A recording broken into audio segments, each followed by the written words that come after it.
नमस्कार मित्रांनो, आज आपण वसीयत म्हणजे काय हे आता आपण या एका छोट्याशा व्हिडिओमधून समजून घेणार आहोत. तर वसीयत म्हणजे काय हे ऐकण्यासाठी हा व्हिडिओ आपण शेवटपर्यंत नक्की बघा.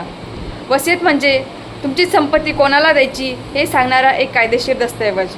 सोप्या भाषेत सांगायचं म्हणजे तुमच्या मृत्यूनंतर तुमच्या मालमत्तेचं वाटप तुमच्या इच्छेनुसार व्हायला हवं यासाठी लिहिला जाणारा दस्तऐवज म्हणजेच वसीयत. आता नेमकं वसीयत म्हणजे कोण बनवू शकतो? 18 वर्षापेक्षा जास्त वयाची आणि मानसिकदृष्ट्या सक्षम असलेली व्यक्ती. त्यानंतर वसीयत बनवण्यासाठी काय लागतं? तर एक दस्तऐवज, 2 साक्षीदार आणि तुमची स्वाक्षरी. आता वसीयत केल्यानंतर तुमच्या मालमत्तेमध्ये वाटपामध्ये जो वाद असतो तो टाळता येतो. त्यामुळे तुम्ही तुमची जी वसीयत आहे ती तुमच्या इच्छेनुसार बनवू शकता. हा जर वाद टाळायचा असेल तर आपण वेळेच्या आतमध्ये आपली वसीयत बनवली पाहिजे. जर व्हिडिओ आवडला असल्यास अजून शेअर करा, फॉलो करा, पेजला सबस्क्राईब करा. थँक्यू.